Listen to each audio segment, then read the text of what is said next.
बंदी छोड़ सतगुरु रामपाल जी परमेश्वर जी की जय हो।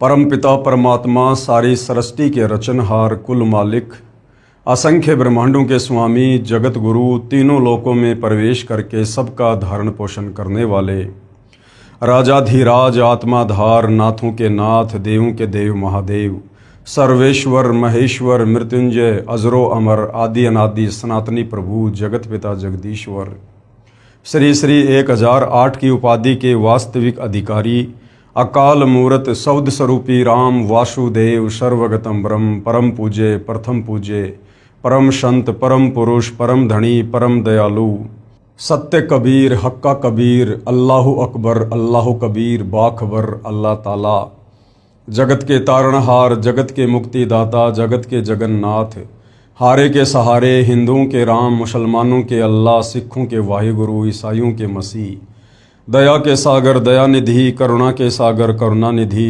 स्वयंभू परिभू संकट मोचन कष्ट हरण मंगल करण दुख भंजन अविगत कबीर निर्विकार निर्विषम परमात्मा अलय अलेख सतगुरु आदि अनादि सतगुरु असली मर्यादा पुरुषोत्तम असली राम असली कृष्ण असली घनश्याम असली मुरारी राजाओं के राजा महाराजाओं के महाराजा शहंशाहों के शहंशाह सम्राटों के सम्राट भगवानों के भगवान अल्लाहों के अल्लाह प्रभुओं के प्रभु मसीहाओं के मसीह सच्चे वाहिगुरु बाबाओं के बाबा पीरों के पीर सेठों के सेठ जगत सेठ सावड़सा सेठ सर्वगुण संपन्न अनंत कोटि कलाओं के स्वामी अनंत कोटि ब्रह्मांडों के नायक योगियों में महायोगी ध्यानियों में महाध्यानी सिद्धों में परम सिद्ध ज्ञानियों में तत्व ज्ञानी ब्रह्म ज्ञानी महाज्ञानी परम ज्ञानी सर्वश्रेष्ठ ज्ञानी विज्ञानी युवा कबीर समर्थ कबीर असमवात अमित ओजा सच्चे रहनुमा करीम अल्लाह सुभान अल्लाह दुनिया के अंतिम पैगंबर 8 सितंबर 1951 से गांव धनाना जिला सोनीपत हरियाणा भारतवर्ष की पावन भूमि पे प्रकट रियल कल की भगवान श्री नारायण साकार हरि श्री बाबा साहेब नूर अनंत परमात्मा सच्चे दरवेश सच्चे बाखबर संत श्रोमणी सतगुरु रामपाल जी परमेश्वर जी के चरण कमल में आप और हम सभी भाई बहनों का अनंत कोटि दंडवत प्रणाम। सत्साई भाई और बहनों, बहुत बड़ी दया बहुत बड़ी मेहर पूज्य गुरुदेव भगवान की परमेश्वर रामपाल जी की, जिनके शुभ आशीर्वाद से विशेष आशीर्वाद से उन्हीं के कर कमल से लिखित पवित्र पुस्तक ज्ञान गंगा के ऊपर वीडियो बनाने की श्रृंखला जारी है। इसी श्रृंखला में आज हमारा ये 11वें नंबर का वीडियो है। अभी तक यदि आपने इस पवित्र पुस्तक ज्ञान गंगा पर बन चुके पहले वाले वीडियो नहीं देखे हैं तो आपने अवश्य देखने चाहिए, क्योंकि किसी भी पुस्तक की भूमिका को पढ़े बिना समझे बिना हम आगे उस पुस्तक के विषय में नहीं जान सकते नहीं समझ सकते। तो भाइयों और बहनों, जो पवित्र पुस्तक ज्ञान गंगा सर्व धर्मों के सर्व पवित्र शास्त्रों से प्रमाणित है, आप और हमें उस पुस्तक को पढ़ने का परमपिता परमेश्वर जी के आशीर्वाद से मौका मिल रहा है और ये मौका हमने चूकना नहीं चाहिए। भाइयों और बहनों, सृष्टि रचना पर वीडियो कंप्लीट हो चुके हैं और सृष्टि रचना को समझे बिना हम किसी भी धर्म की किसी भी पुस्तक को नहीं समझ सकते। सृष्टि रचना अध्यात्म की भक्ति मार्ग की मास्टर की है। तो सृष्टि रचना पर बन चुके 4 वीडियो आप जियों ने अवश्य देखने चाहिए, ताकि आगे का ज्ञान आपको भली भांति समझ में आ सके। तो भाइयों और बहनों, आज पूज्य गुरुदेव भगवान के आशीर्वाद से ज्ञान गंगा पर हमारा 11वें नंबर का वीडियो है। प्रत्येक वीडियो में मालिक के आशीर्वाद से हमें बहुत कुछ समझ में आ रहा है। हमारी रुचि भक्ति मार्ग में आगे से आगे बढ़ रही है और जब हम इस पवित्र पुस्तक को पूरा पढ़ लेंगे समझ लेंगे तो निश्चित तौर पर आप जी बगैर नाम दीक्षा के रह नहीं पाएंगे। तो पवित्र पुस्तक ज्ञान गंगा पेज नंबर 76। आज का जो टॉपिक है वो है कौन तथा कैसा है कुल का मालिक।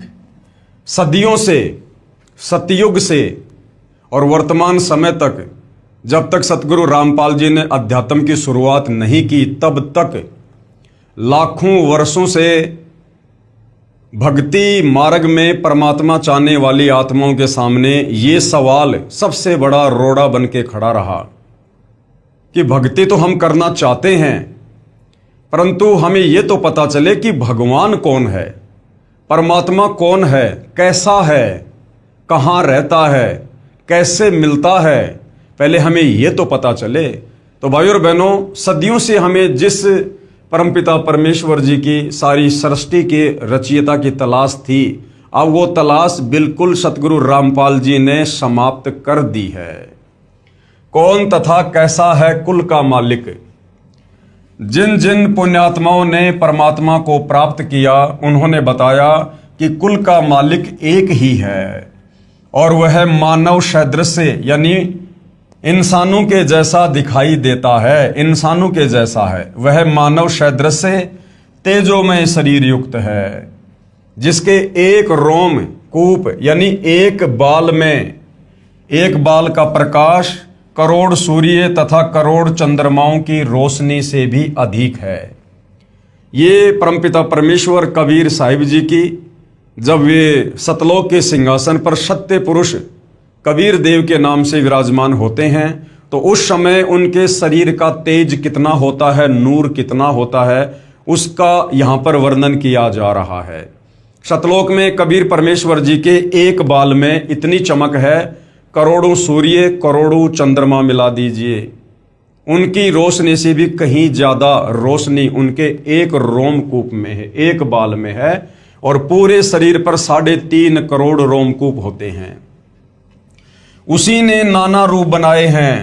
परमेश्वर का वास्तविक नाम अपनी अपनी भाषाओं में कबीर देव यानी वेदों में कबीर परमेश्वर जी को कबीर वेद कहा गया है, वेदों की भाषा में कबीर देव। तथा हक्का कबीर ये गुरु ग्रंथ साहिब में पेज नंबर 721 पर क्षेत्रीय भाषा में, गुरु ग्रंथ साहिब में कबीर परमेश्वर जी को हक्का कबीर की संज्ञा दी गई है, यानी सत्य कबीर, अविनाशी कबीर। तथा धर्मदास जी की वाणी में कबीर परमेश्वर जी को सत्य कबीर कहा गया है, सत्य कबीर श्री धर्मदास जी की वाणी में क्षेत्रीय भाषा में। तथा आदरणीय गरीबदास जी की वाणी में कबीर परमात्मा जी को बंदी छोड़ कहा गया है। तथा बंदी छोड़ कबीर संत गरीबदास जी के सदग्रंथ में क्षेत्रीय भाषा में। और मुसलमान भाइयों की कुरान शरीफ में कबीर परमेश्वर जी को कबीरा, कबीरन, खबीरा, खबीरन इन नामों से उपमा दी गई है।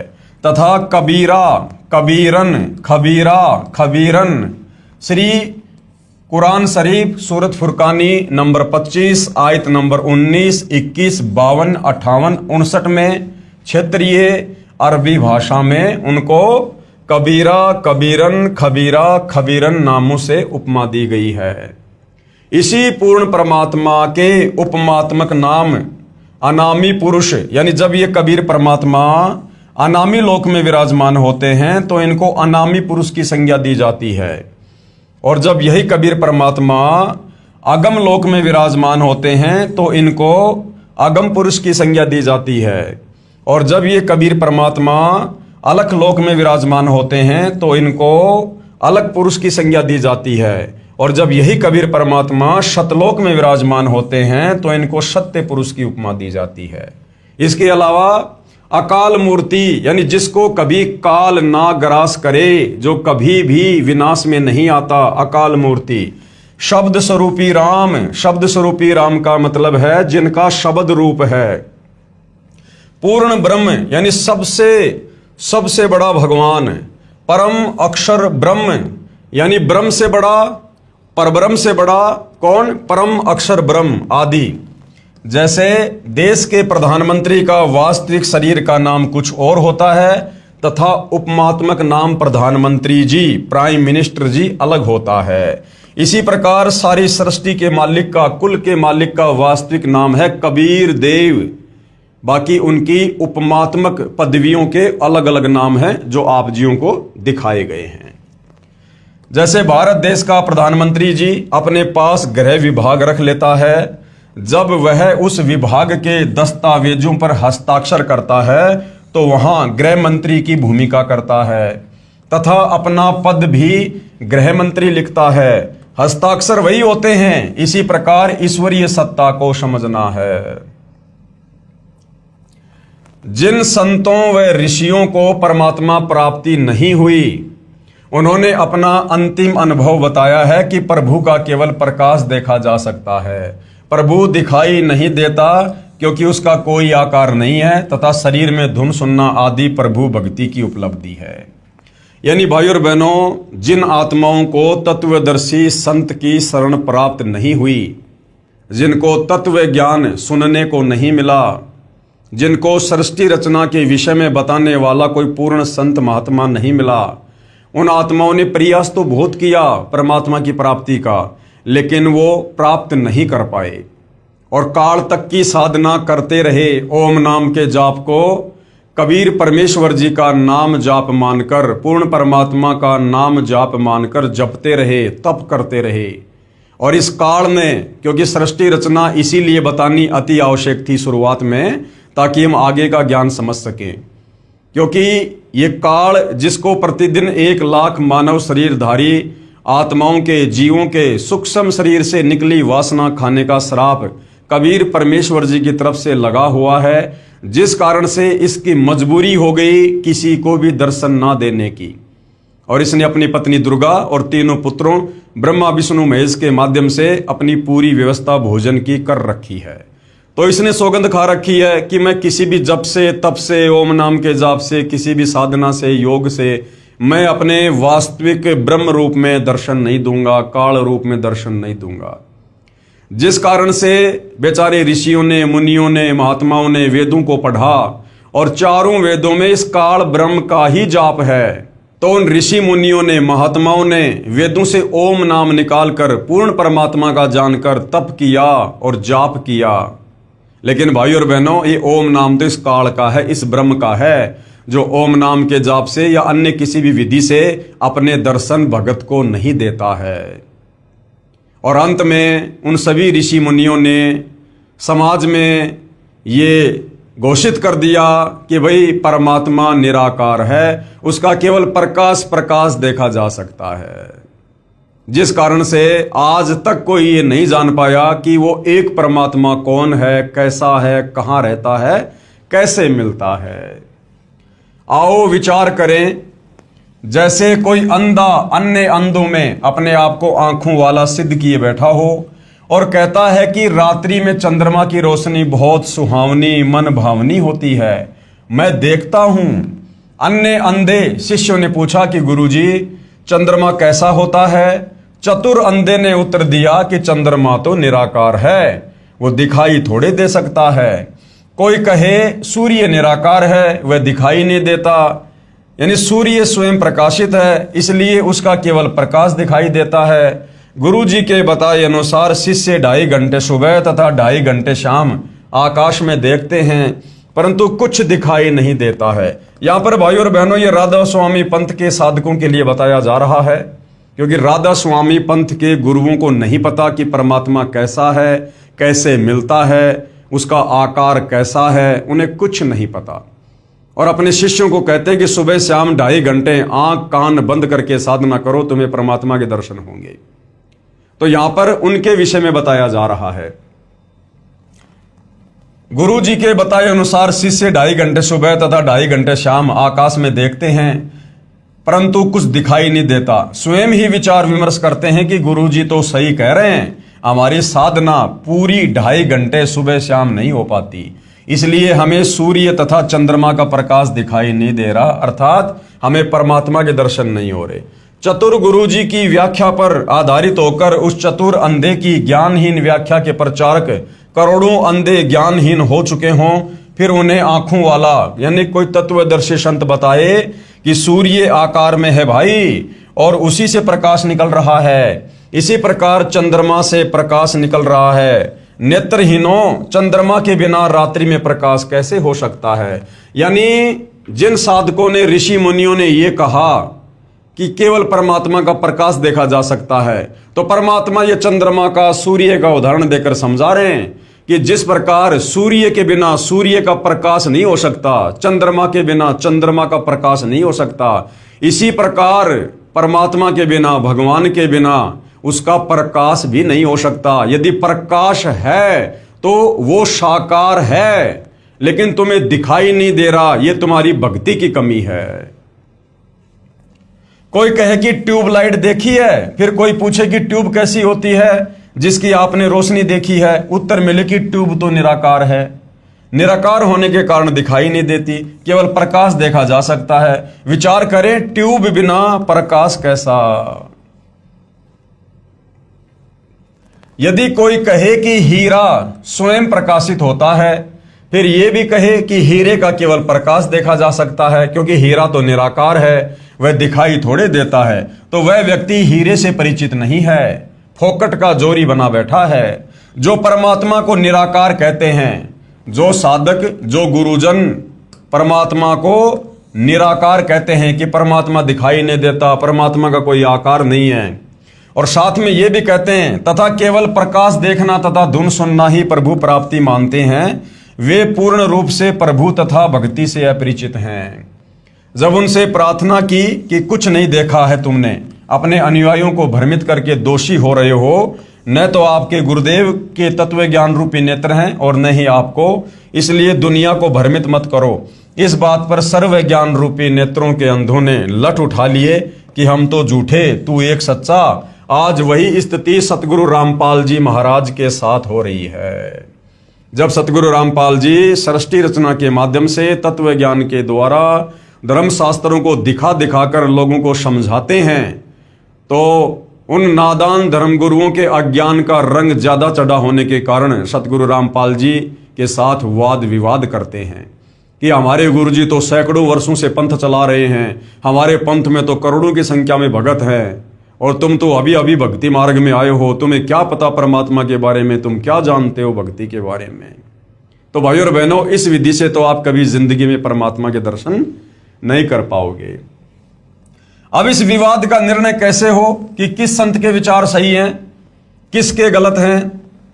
यानी भाई धन धन सतगुरु वाले सही कह रहे हैं, राधा स्वामी पंथ वाले सही कह रहे हैं, जय गुरुदेव वाले सही कह रहे हैं, या निरंकारी पंथ वाले सही कह रहे हैं, या फिर सतगुरु रामपाल जी जो वास्तविक व्याख्या धर्मशास्त्रों से प्रमाणित करके भक्ति और भगवान की बता रहे हैं, या फिर वो सही है। अब इसका निर्णय हम कैसे करें, इसके लिए गुरुदेव भगवान हमें क्या उदाहरण दे रहे हैं। इस विवाद का निर्णय कैसे हो कि किस संत के विचार सही हैं और किसके गलत हैं। मान लीजिए जैसे किसी अपराध के विषय में 5 वकील अपना अपना विचार व्यक्त कर रहे हैं, कोर्ट में खड़े होकर जज के सामने 5 वकील किसी विवाद पर अपना अपना मत रख रहे हैं।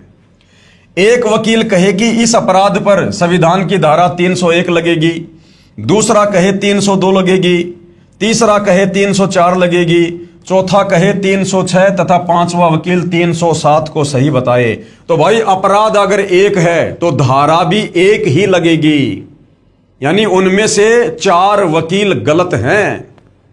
और यदि उन 5 की व्याख्या संविधान से नहीं मिलती है तो फिर 5 वकील ही गलत हैं। तो अगर मुकदमा एक है और वकील है 5 और अपना अपना मत दे रहे हैं, तो 5 सही नहीं हो सकते हैं अगर उनके मत अलग अलग हैं। तो ये 5 ठीक नहीं हो सकते, केवल एक ही ठीक हो सकता है। यदि उसकी व्याख्या अपने देश के पवित्र संविधान से मिलती है, यदि उसकी व्याख्या भी संविधान के विपरीत है, तो 5 वकील भी गलत हो सकते हैं। इसका निर्णय देश का पवित्र संविधान करेगा जो सर्व को मान्य होता है।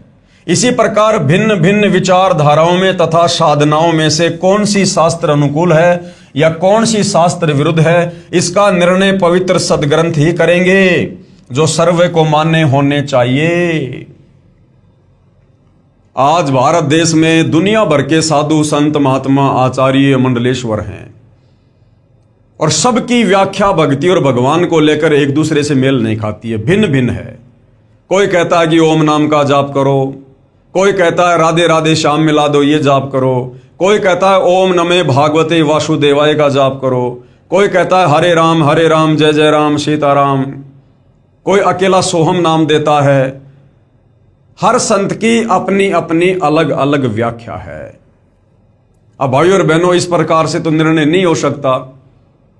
अब हम कैसे निर्णय करें, परमात्मा चाहने वाली आत्मा इस निर्णय पर कैसे पहुंचे कि कौन संत सही है और किसका भक्ति मार्ग सही है। उसके लिए भाई और बहनों, हमने हमारे पवित्र धर्मशास्त्रों को आधार बनाना होगा। जिस प्रकार अपने अपने क्लाइंट को बचाने के लिए दोनों वकील भरकस प्रयास करते हैं और जज दोनों की बातें सुनता है, अंत में जज भारत के संविधान को सामने रखकर कि जो धारा इस पर लगाई गई है उस धारा में क्या सजा है, कितनी सजा है, जो मुकदमा इस पर साबित हो चुका है उसकी क्या सजा है, अंत में उसका निर्णय भारत का संविधान करेगा।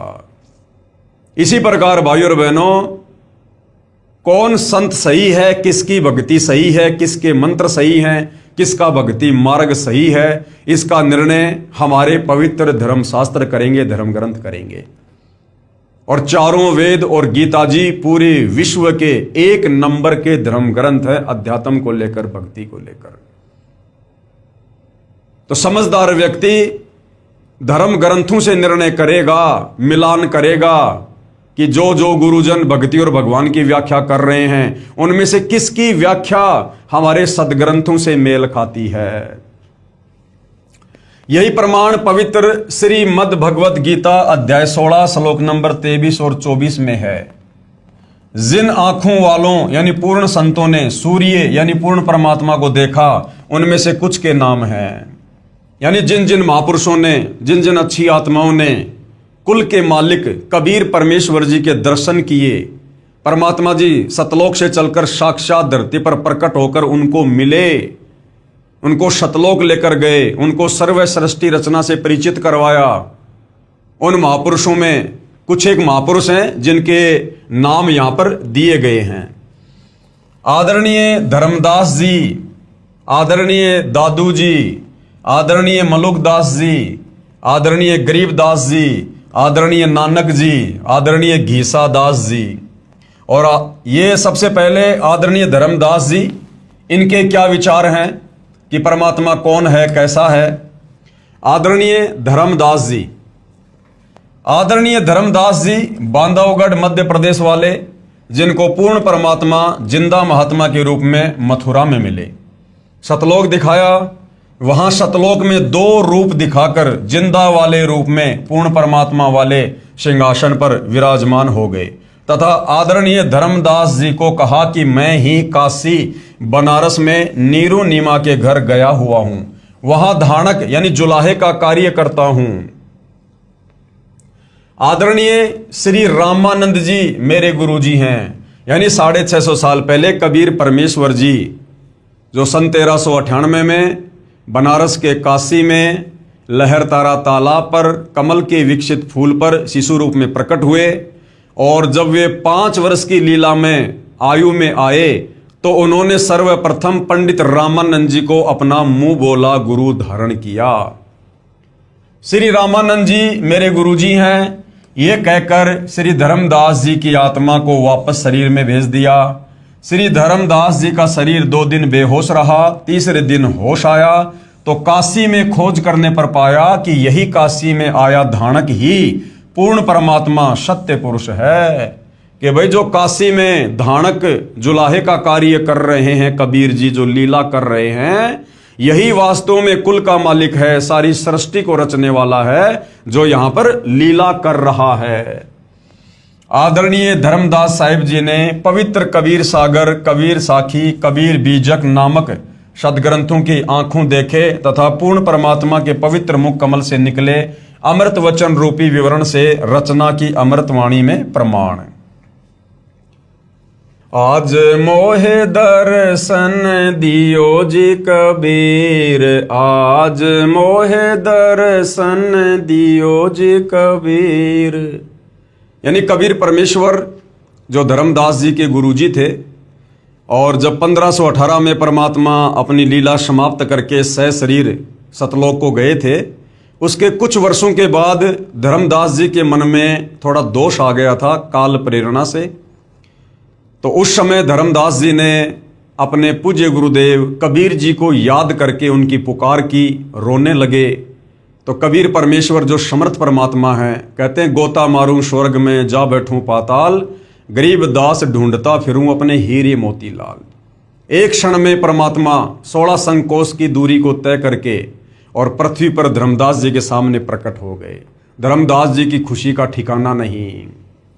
आज मोहे दर्शन दियो जी कबीर, आज मोहे दर्शन दियो जी कबीर।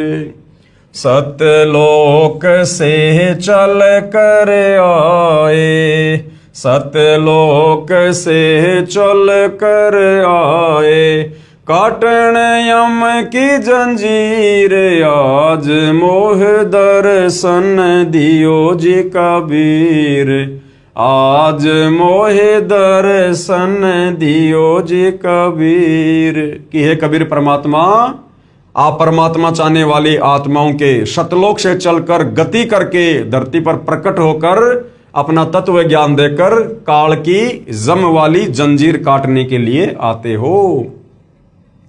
थारे दर्शन से मारे पाप कटत हैं, थारे दर्शन से मारे पाप कटत हैं। निर्मल होवे जी शरीर, आज मोहे दर्शन दियो जी कबीर, आज मोहे दर्शन दियो जी कबीर।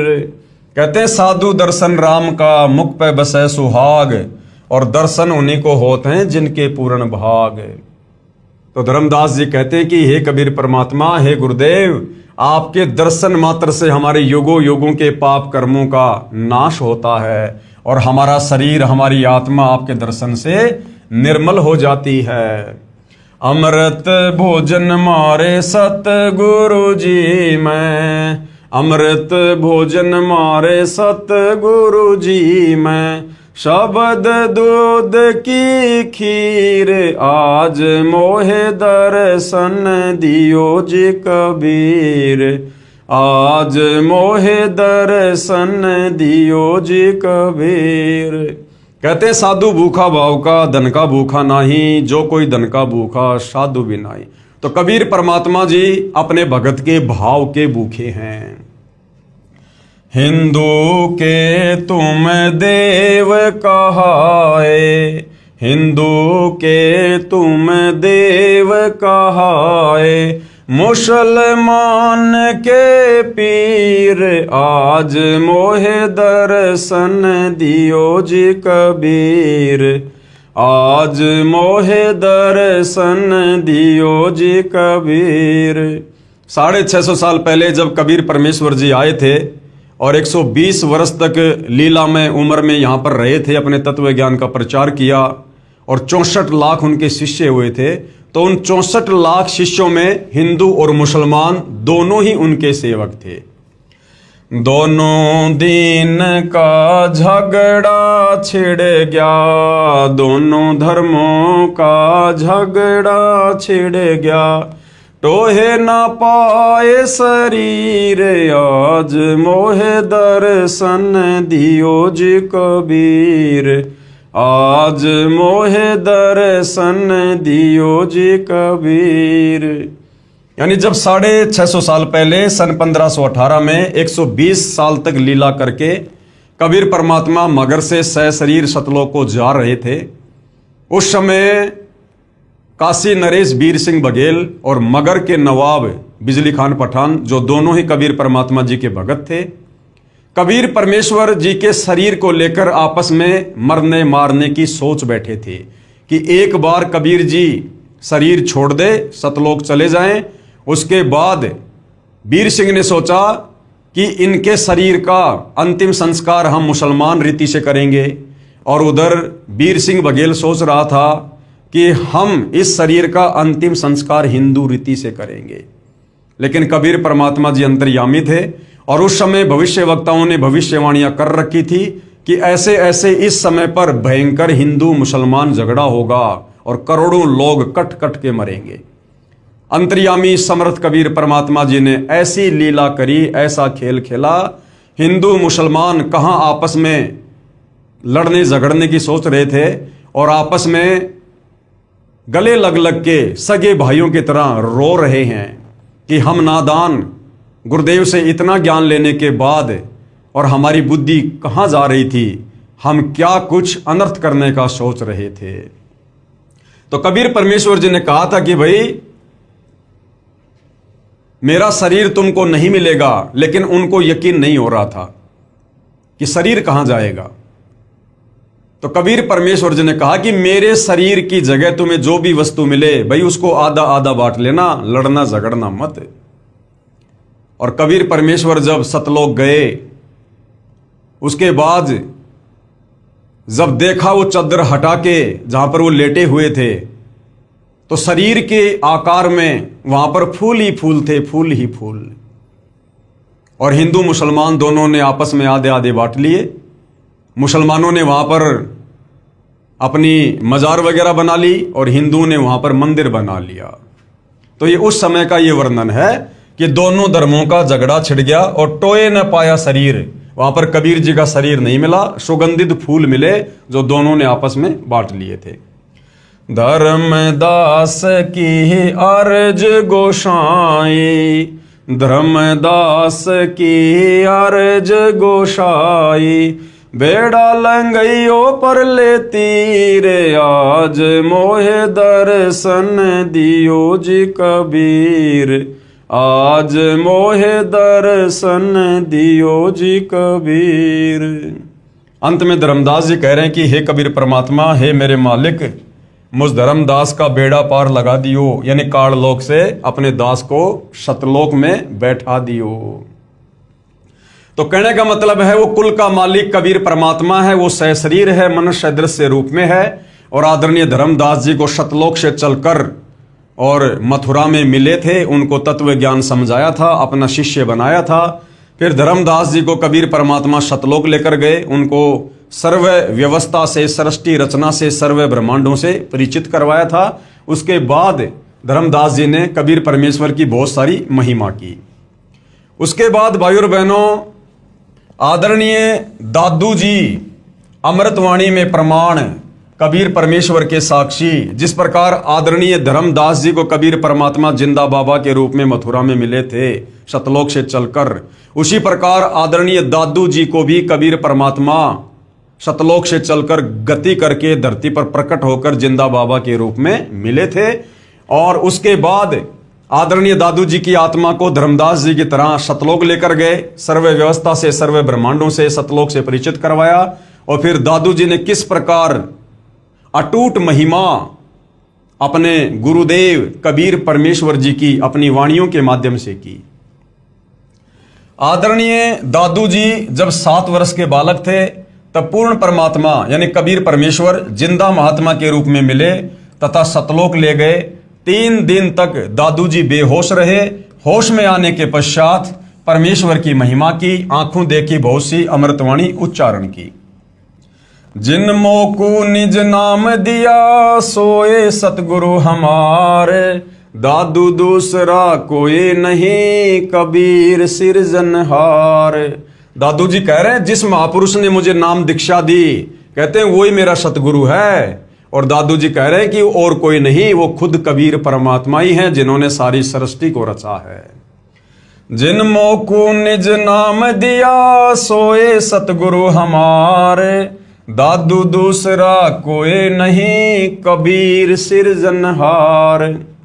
दादू नाम कबीर की जय कोई लेवे ओट, उनको कबूला गए नहीं काल बजर की चोट।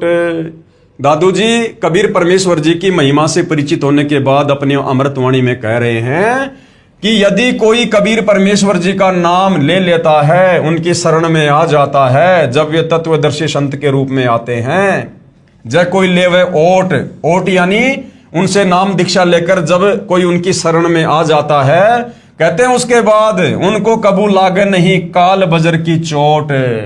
इस काल का षड्यंत्र, इस काल का जाल, इस काल की चोट उस भगत के ऊपर फिर नहीं लगती है, इस काल की पार नहीं बसाती है। दादू नाम कबीर का सुनकर कापे काल, नाम भरोसे जो नर चले होवे न बाका बाल।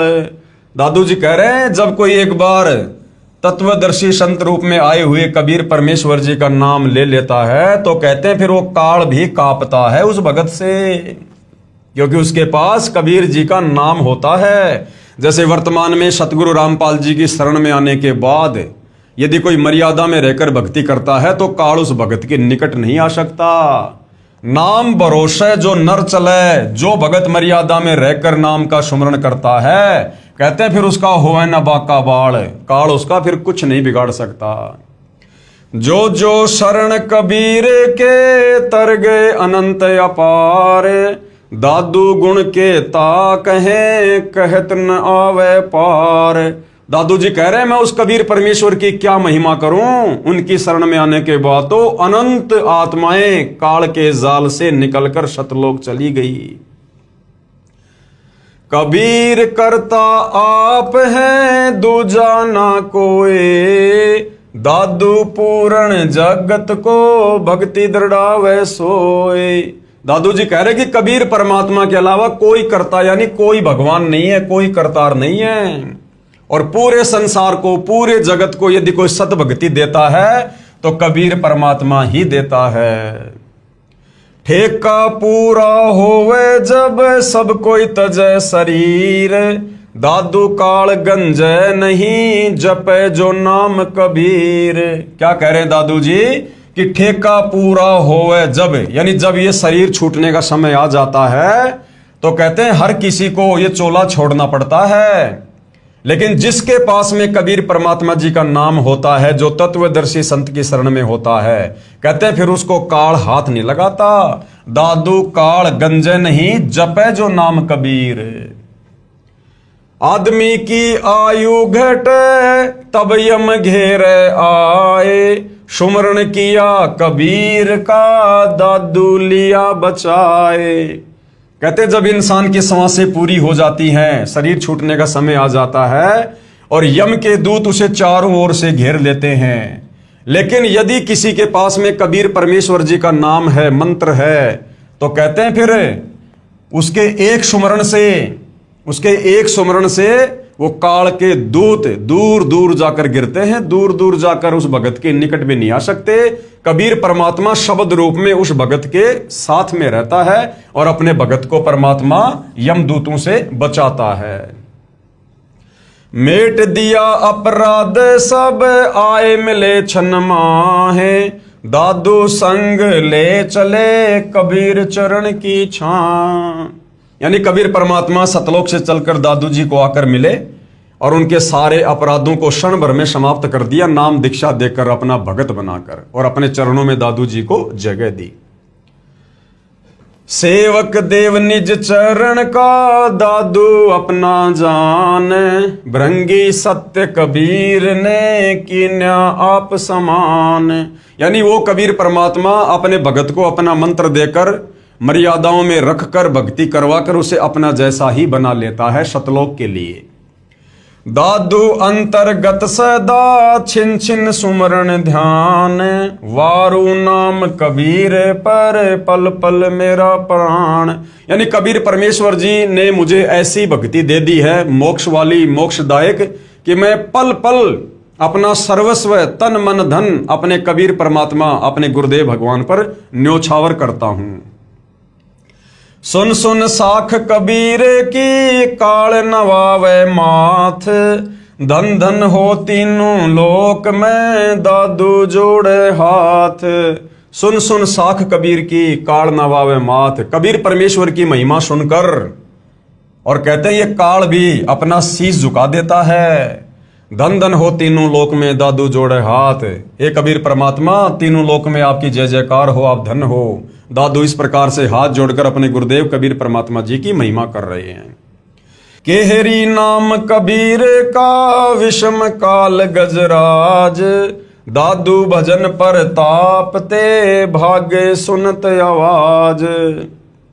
दादू जी अपने कबीर परमेश्वर जी की समर्थता को, महिमा को उजागर करते हुए क्या कह रहे हैं कि कबीर परमेश्वर जी का नाम तो ऐसा है जैसे केहरी, जो शेर होता है, बब्बर शेर, और विषम काल गजराज, और ये 21 ब्रह्मांड का स्वामी, दुर्गा का पति, ये ब्रह्मा विष्णु महेश का पिता, ये काल भी कुछ कम शक्ति नहीं है। इसको समझो हाथियों का राजा गजराज, कबीर परमात्मा को समझो शेरों का राजा केहरी, और काल को समझो हाथियों का राजा गजराज।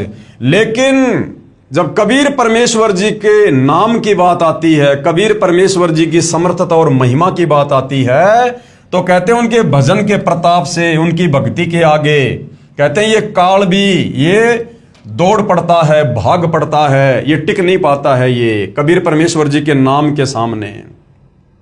जिस प्रकार केहरी शेर के सामने हाथी लीद करके भाग लेता है, उस प्रकार कबीर परमेश्वर जी की महिमा के आगे, उनके नाम सुमरण के आगे ये काल दौड़ लेता है, भाग लेता है, टिक नहीं सकता है। पल एक नाम कबीर का दादू मन चितलाए, हस्ती के असवार को स्वान काल नहीं खाए। आगे और क्या महिमा की है दादू जी ने कबीर परमेश्वर जी की, कुल के मालिक की, कि पल एक नाम कबीर का, यदि मर्यादा में रहकर एक पल भी कबीर परमेश्वर जी का नाम जाप कर लिया जाए हैं, तो कहते हैं जैसे हस्ती के असवार को, हाथी पर बैठे व्यक्ति को जिस प्रकार से काल कोई हानि नहीं कर सकता, उसी प्रकार कबीर परमेश्वर जी के उपासक साधक को ये काल किसी प्रकार से कोई चोट नहीं पहुंचा सकता है। जिस प्रकार हाथी पर बैठे व्यक्ति को कुत्ता किसी भी प्रकार से नुकसान नहीं पहुंचा सकता है, उसी प्रकार कबीर परमेश्वर के भगत को जब वे तत्वदर्शी संत के रूप में धरती पर आते हैं, जैसे वर्तमान में सतगुरु रामपाल जी के नाम से आए हुए हैं, कहते हैं उनके उपासक को, सच्चे उपासक को, मर्यादित भगत को ये काल किसी भी प्रकार से चोट या हानि नहीं पहुंचा सकता। सुमरत नाम कबीर का कटे काल की पीर, दादू दिन दिन ऊंचे परमानंद सुख सीर। सुमरत नाम कबीर का कटे काल की पीर, यानी इस काल का बंधन कट जाता है, लक 84 योनि से भगत छूट जाता है, जन्म मरण की पीड़ा से दूर हो जाता है। जो कबीर परमेश्वर जी का नाम जब वे तत्वदर्शी संत के रूप में आते हैं, उनसे लेकर जो मर्यादा में रहकर सुमरण करता है, और कहते हैं दिन दिन हर दिन वो भक्ति मार्ग में आगे ही बढ़ता चला जाता है। दादू नाम कबीर की जो कोई लेवे ओट, तिनको कबूला गए नहीं काल बजर की चोट। और संत सब कूप हैं केते झरीता नीर, दादू अगम अपार है दरिया सत्य कबीर। यानी अध्यात्म में, भक्ति मार्ग में कबीर परमेश्वर जी का क्या रोल है। दादू जी कह रहे हैं कि जिस प्रकार एक तो कुआं है और एक बहुत बड़ी कोई दरिया है, तो कुएं में तो सीमित पानी होता है, हमारी थोड़ी बहुत आवश्यकता वो कुएं का पानी पूरी कर सकता है। पीने का पानी है, पशुओं के पीने का पानी है, थोड़ा बहुत और कोई काम में आ जाएगा। लेकिन यदि हमने बहुत बड़े क्षेत्र में कोई फसल करनी हो, पानी की बहुत ज्यादा आवश्यकता हो, तो कहते हैं वो कुआं फिर वहां पर फैल हो जाएगा।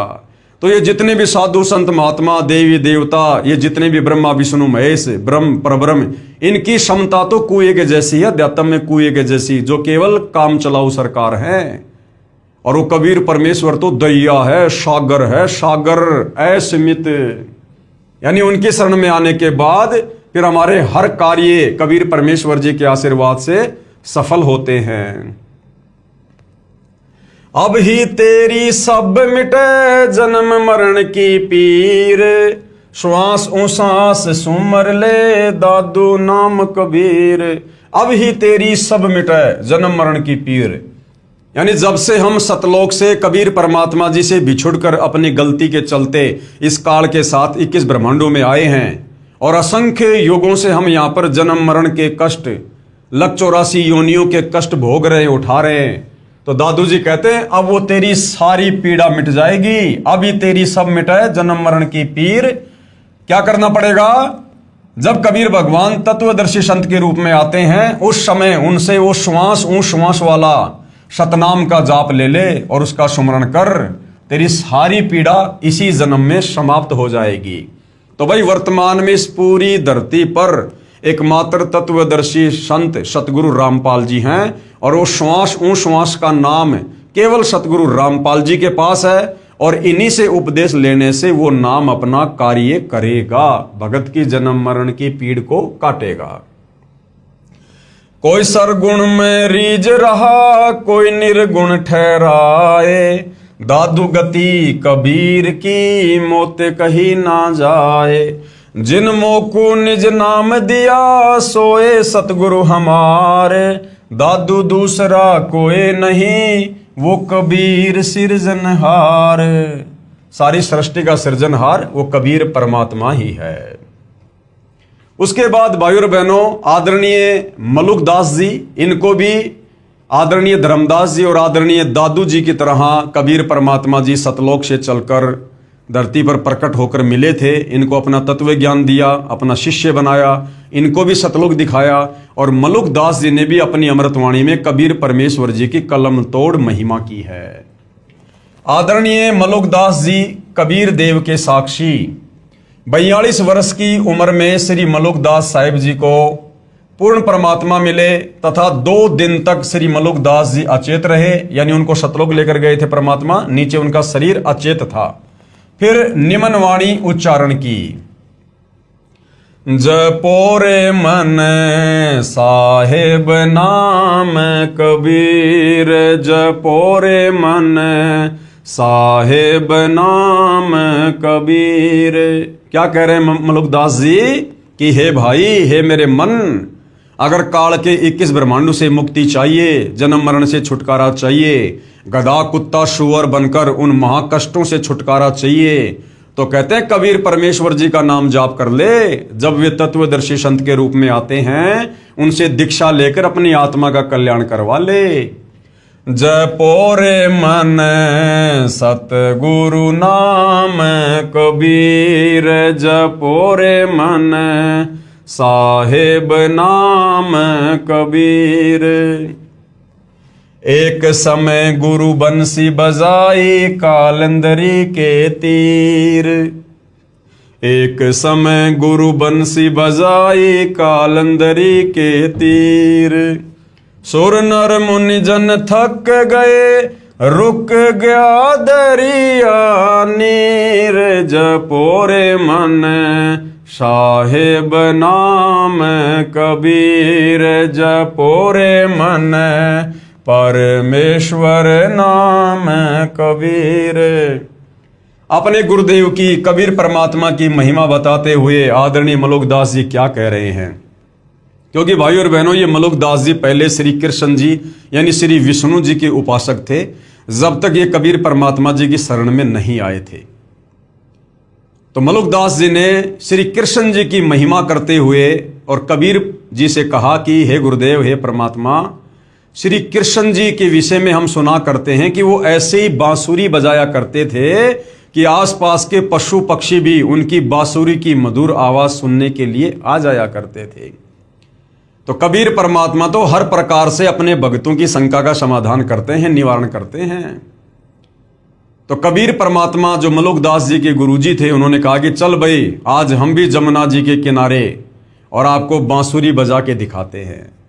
तो कबीर परमेश्वर जी ने ऐसे हाथ किया और ऊपर से बांसुरी उनके हाथ में आ गई, और कबीर परमेश्वर जी ने जब वो बांसुरी बजाई तो क्या व्याख्या की है फिर आगे, एक समय गुरु बंसी बजाई कालंदरी के तीर, कालंदरी यानी यमुना के तीर यानी किनारे बैठकर। एक समय गुरु बंसी बजाई जमुना जी के तीर, एक समय गुरु बंसी बजाई यमुना जी के तीर। सुर नर मुनि जन थकत भये, वो रुक गया दरिया नीर, जपोरे मन सतगुरु नाम कबीर, जपोरे मन साहेब नाम कबीर। तो मलुकदास जी ने क्या देखा, जब कबीर परमेश्वर जी ने बांसुरी बजाई तो ऐसी मनमोहिनी आवाज धुन, कहते हैं वो पशु पक्षी तो छोड़ो, सूर्य यानी देवता, ऊपर के लोगों से देवता भी आकर बैठ गए वहां पर, इतने मंत्र मुग्ध हो गए। नर मुनिजन ये 9 नाथ 84 सिद्ध ये भी पृथ्वी पर आ गए उतर के उस मनमोहिनी आवाज को सुनकर। और तो और जमुना जी का पानी भी रुक गया दरिया नीर। जमुना जी का पानी भी, जैसे पानी की वो बर्फ जम जाती है, इस प्रकार से यमुना जी का पानी भी ठहर गया, रुक गया। पशु पक्षियों की तो बात छोड़ो, आसपास के पेड़ पौधे भी हरे भरे हो गए, हरे भरे। जब कबीर परमेश्वर जी ने बांसुरी बजाई तब मलुकदास जी की शंका दूर हुई कि हाँ भाई, श्री कृष्ण जी वाली बांसुरी तो इस समर्थ कबीर परमात्मा जी की बांसुरी वाली धुन के सामने कुछ भी नहीं है। काशी तज गुरु मगहर आए दोनों दीन के पीर। काशी तज गुरु मगहर आए दोनों दीन के पीर। कोई गाड़े कोई अग्न जरावे ढूंढा ना पाया शरीर। जपोरे मन सतगुरु नाम कबीर। जपोरे मन साहेब नाम कबीर। यानी वही महिमा कर रहे हैं जो धर्मदास जी ने की कि काशी तज गुरु मगहर आए। 120 साल की उम्र में सन 1518 में जब परमेश्वर जी सतलोक जा रहे थे तो काशी से पैदल यात्रा करके और मगहर को आए। दोनों दीन के पीर, हिंदू मुसलमान दोनों के भगवान, दोनों के पीर। और कोई गाड़े कोई अग्नि जरावे, यानी मगहर का नवाब वीर सिंह बघेल वो सोच रहा था कि कबीर जी जब शरीर छोड़ देंगे तो फिर इनके शरीर का अंतिम संस्कार हम मुस्लिम रीति रिवाज से करेंगे, हम इनको नीचे दबाएंगे। और कोई अग्नि जरावे, और वीर सिंह बघेल जो काशी का नवाब था वो सोच रहा था कि कबीर जी के शरीर छोड़ने के बाद हम इनके शरीर का अंतिम संस्कार हिंदू रीति रिवाज से करेंगे। तो कहते हैं परमात्मा ने ऐसा खेल खेला, ढूंढा ना पाया शरीर, उनका शरीर ही नहीं मिला। शरीर के आकार में सुगंधित फूल मिले जो दोनों ने आपस में बांट लिया। चार दाग से सतगुरु न्यारा अजरो अमर शरीर।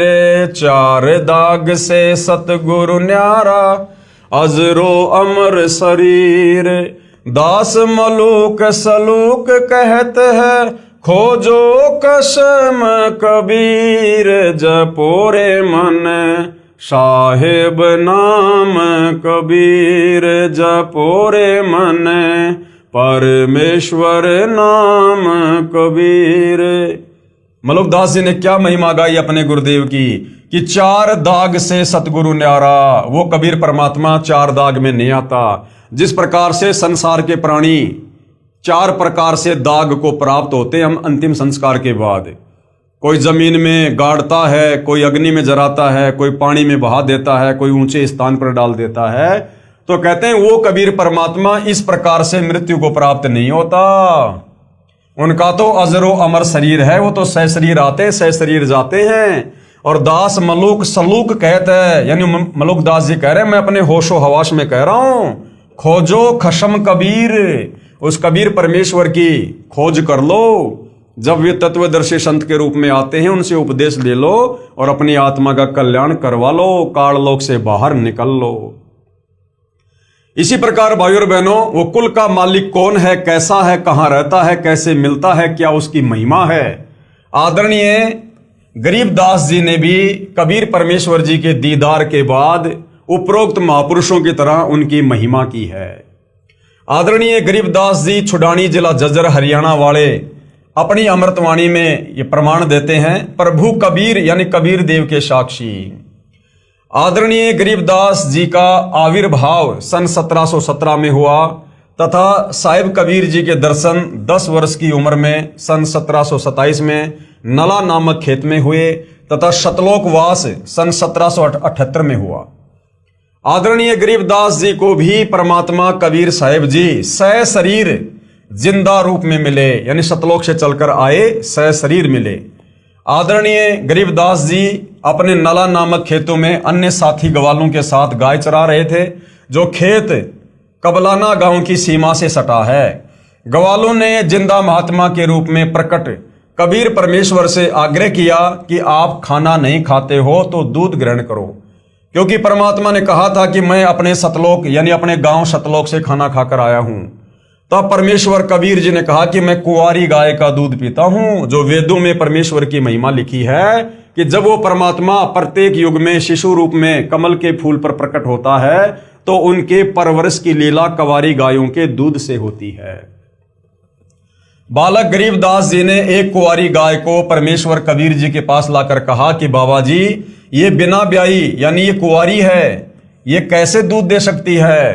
तब कबीर देव यानी कबीर परमेश्वर जी ने कुंवारी गाय अर्थात बछिया की कमर पर हाथ रखा।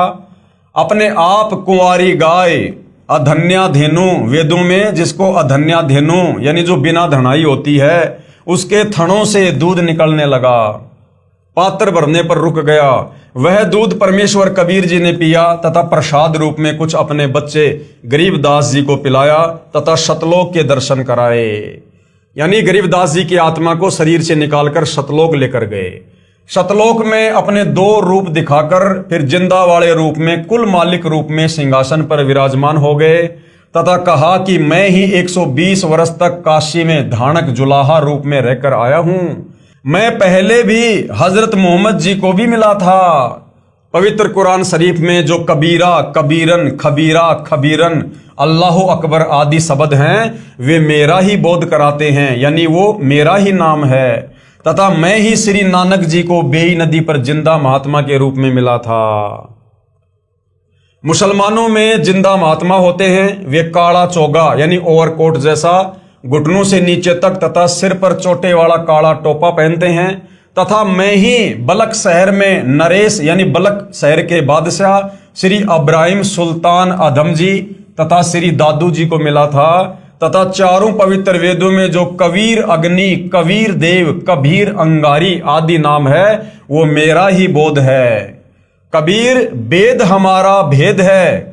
कबीर परमात्मा कहते हैं चारों वेदों में मेरा भेद है कि कोई परमात्मा और है, उसका नाम कबीर है।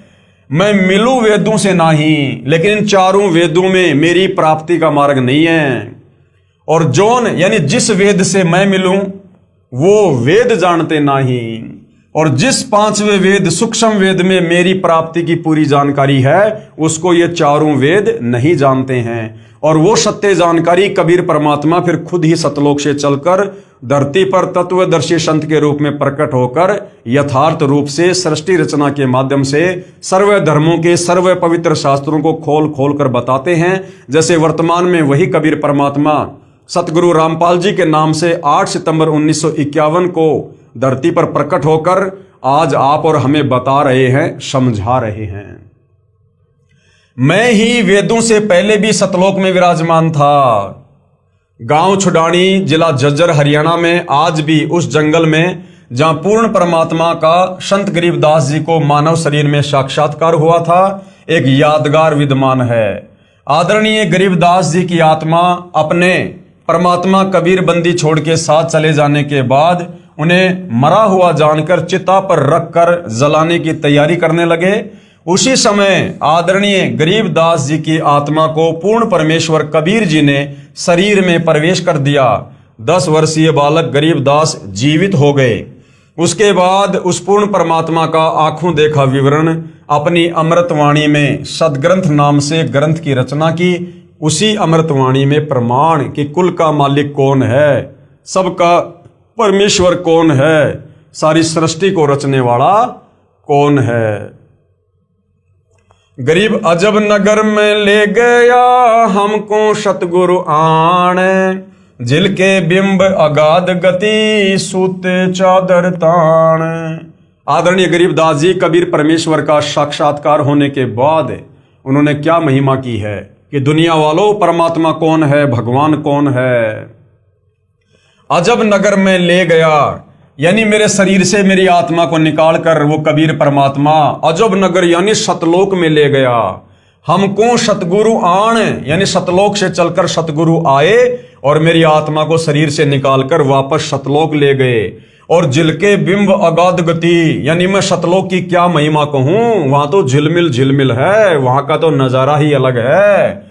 हम सूते चादर ताण और सर्व ज्ञान से परिचित होकर, सर्व ब्रह्मांडों से परिचित होकर, और सूते चादर तान कर सोना, यानी निश्चिंत हो जाना कि भाई जो भक्ति हमें कबीर जी ने दे दी है, जिस भक्ति से हमारा मोक्ष होगा, कल्याण होगा, काल के लोक से छुटकारा होगा।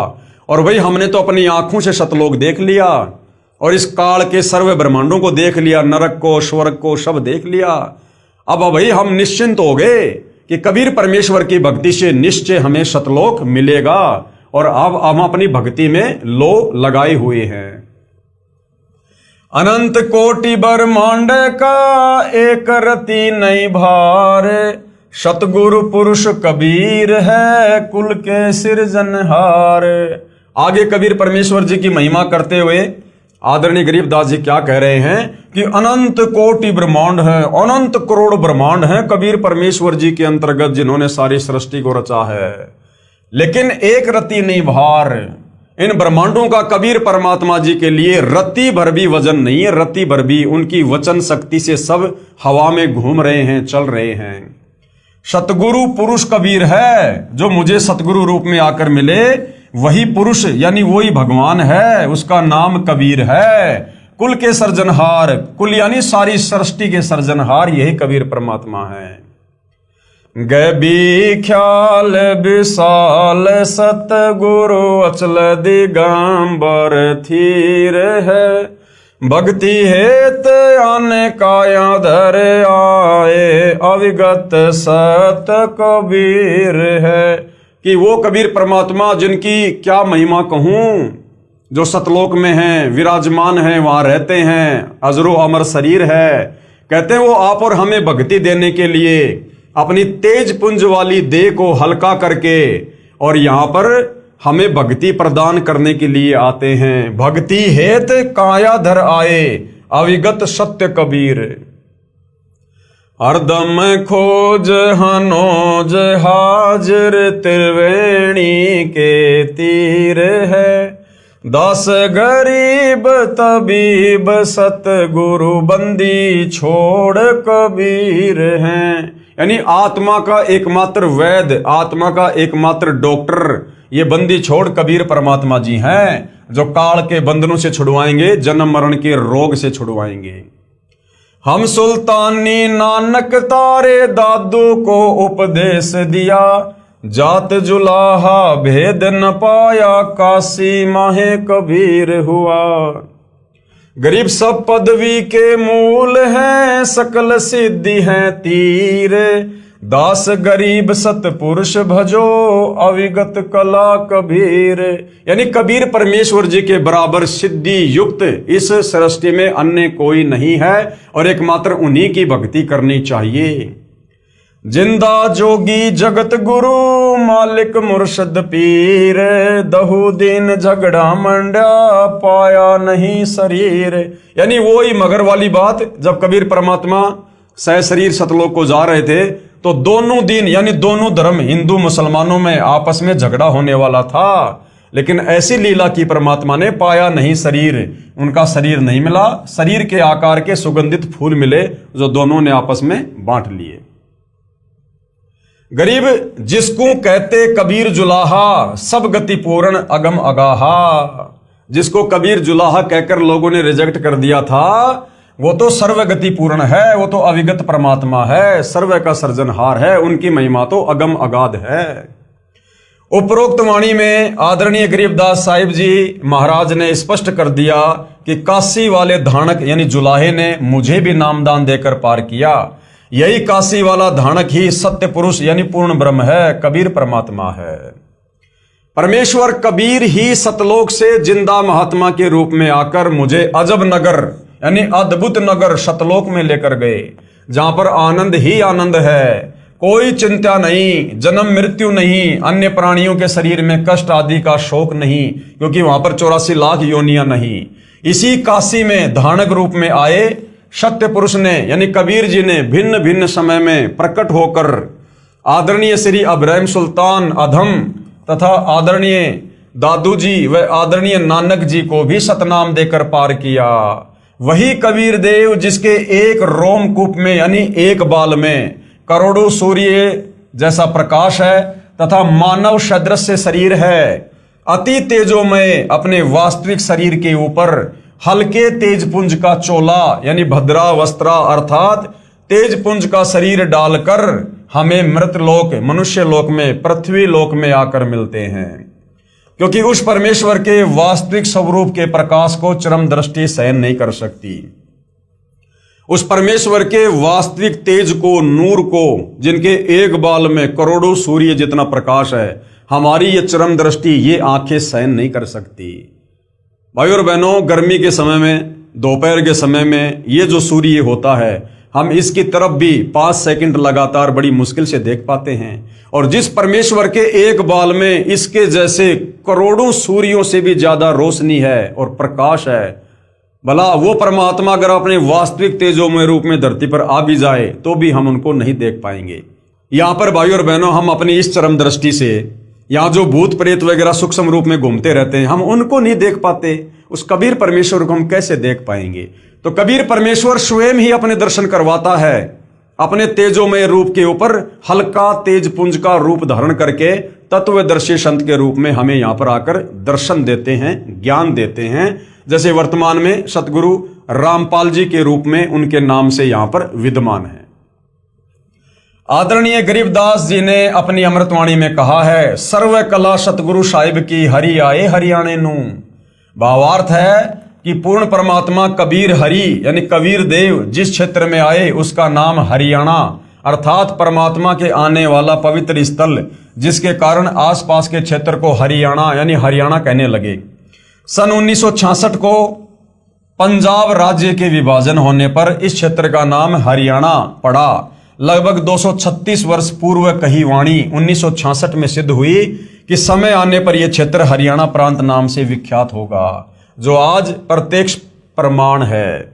यानी गरीबदास जी ने आज से 236 साल पहले अपनी अमृतवाणी में कहा था कि उत्तर दक्षिण पूर्व पश्चिम क्यों फिरदा दाने दाने नू और सर्व कला सतगुरु साहिब की हरि आए हरियाणे नू, कि मुझे कबीर परमात्मा हरियाणा में आके मिले, गांव छुडानी में आके मिले।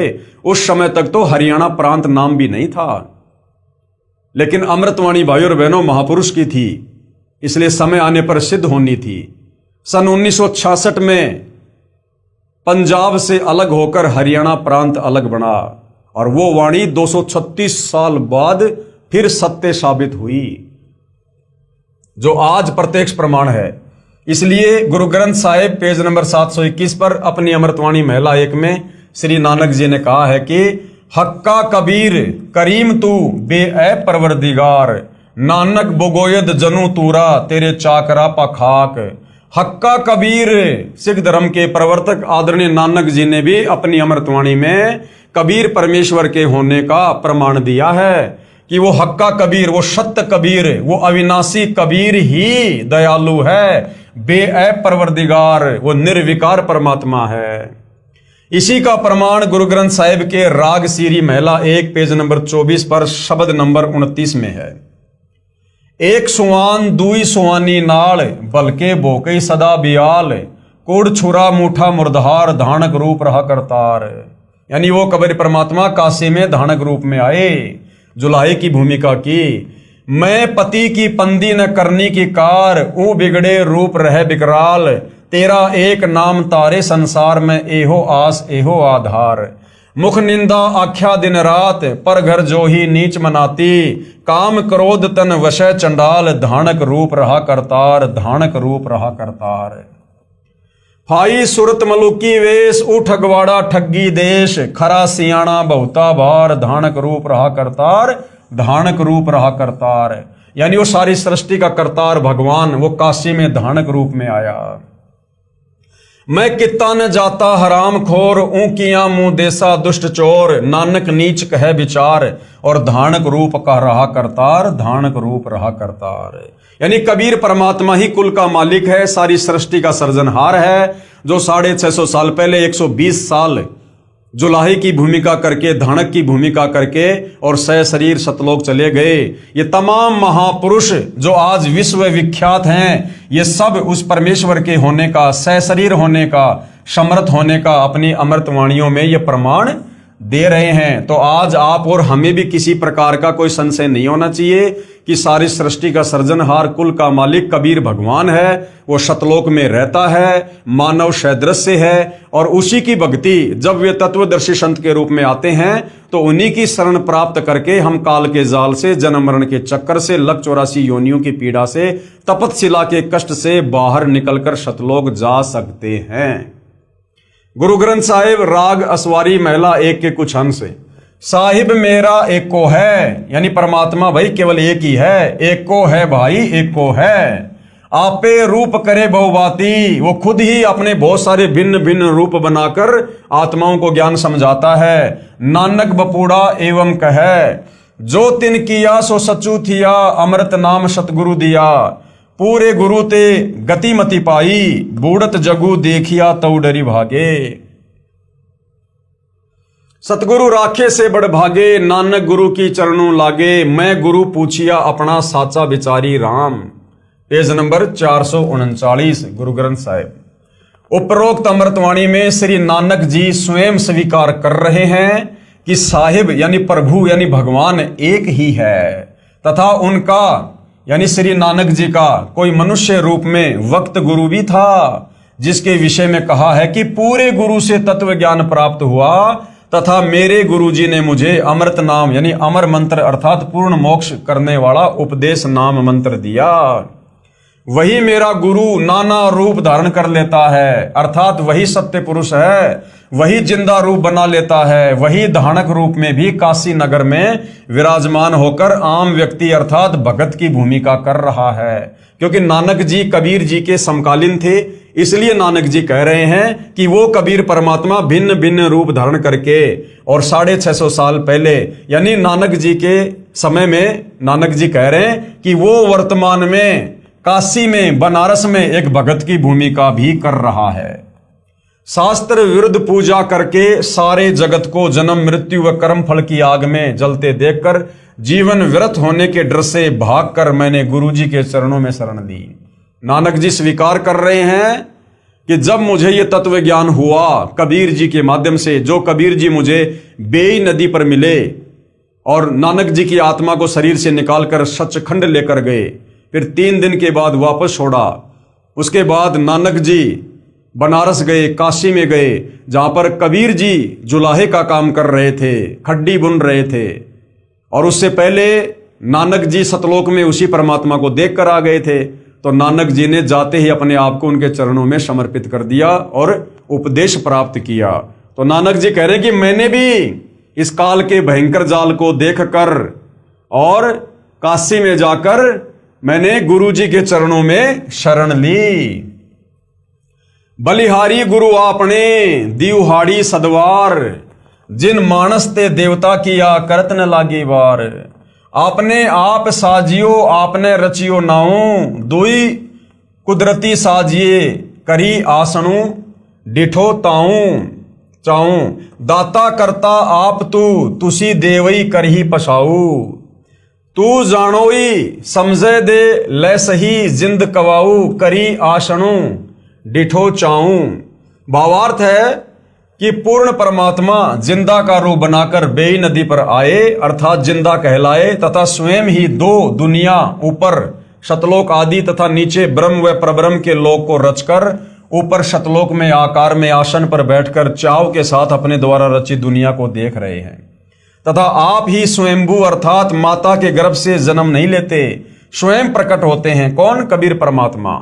यही प्रमाण पवित्र यजुर्वेद अध्याय 40 मंत्र 8 में है कि कबीर मनीषी स्वयंभू परिभू व्यवधाता। भावार्थ है कि कबीर परमात्मा सर्वज्ञ है, सब कुछ जानता है। मनीषी का अर्थ सर्वज्ञ होता है तथा अपने आप प्रकट होता है, स्वयंभू है, परिभू है। वही परिभू यानी सनातन अर्थात सर्वप्रथम वाला प्रभु है। वह सर्व ब्रह्मांडों का व्यवधाता यानी भिन्न भिन्न अर्थात सर्व लोकों का रचनहार है। एहू जीव बहुते जन्म भरमिया, ता सतगुरु शब्द सुनाइया। क्या कह रहे नानक जी?